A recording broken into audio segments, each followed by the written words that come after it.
So today I'm actually going to update you guys on the ADA 90p. So it's been a while since I updated you guys. It's kind of been my bad. I've been uploading other videos and I've been really good back in the day about doing at least one update a month on each setup. And that's what I, would try to consistently do is, do a monthly update for every setup.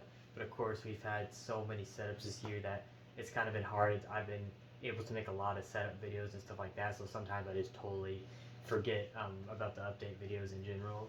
And so I'm trying to go around and actually make videos of updates on tanks that you guys haven't seen in a while, and this is definitely the longest one. It's been 4 months since I even filmed a video on this tank, which is kind of crazy, but the good thing is this tank isn't too crazy. It's just a simple Iwagumi, because obviously our contest scape is going to be our 45C this year, and then it'll go back to this tank in 2023. This will be our contest tank again.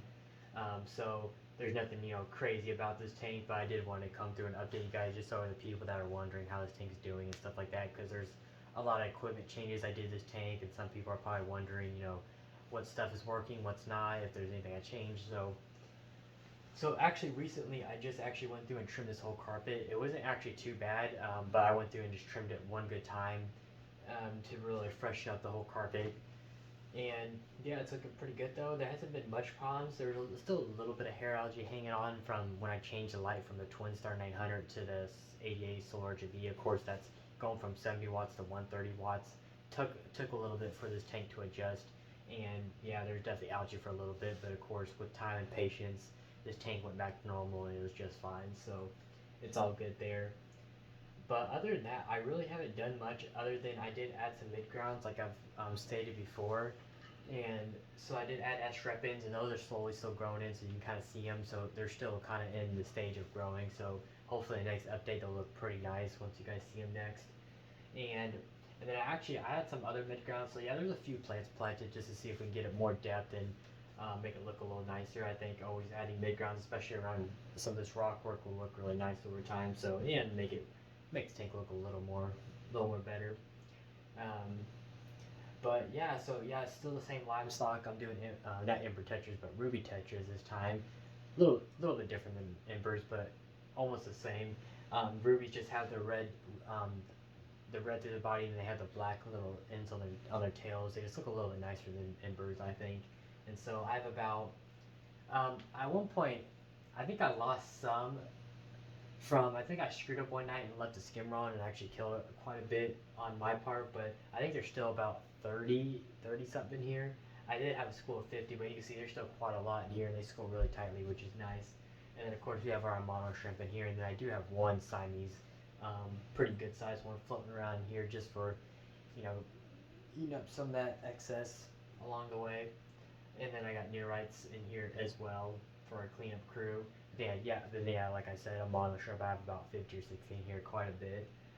But yeah, overall, I haven't really had issues once this tank kind of settled in. It's really hasn't been that bad. I'm still with fertilizer. I'm still doing ADA daily, of course. With the Iwagumis, that's always doing a lean fertilizer is always better. There's just not much plant mass for that plants to eat up the algae. So yeah, you definitely don't want a strong fertilizer. It'll work, but it definitely makes things a lot easier when you can go lean for sure in a Iwagumi. So, but yeah, I think really that's really it. I really haven't done, like I said, I really haven't done much. I don't want to make this a very long video.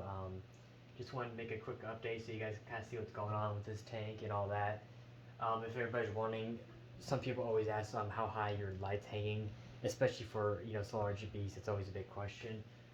Mine's hanging roughly about 18 inches, so pretty high, but of course again I don't have much here, so I don't need much light. So, and that's the same for the photo tank as well. They're about 18 inches up, so pretty good amount. And that still gives me about 150 par throughout the whole tank. Of course some parts are higher, like up in here and stuff, but for the most part, yeah, which is about 150, so that's pretty good. For a high-tech tank, I mean, 150 is pretty good for almost every plant. So yeah, definitely good there. But yeah, filtration's still the same. Waza 600. I definitely wouldn't mind. I mean, it's a lot of money to be trading out, but I definitely wouldn't mind the 850 to upgrade to the 850 on here when I go to the next gate. But we'll just see money wise if it really doesn't make much of a difference from the 850, but it'd be kind of nice to have a little bigger filter on here for sure, a little bit bigger bioload.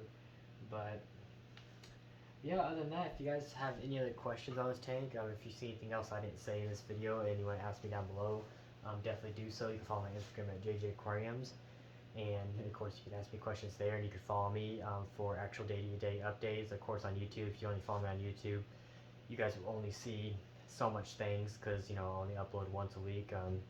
So other than that, yeah, comment, subscribe, and I'll see you guys on the next one.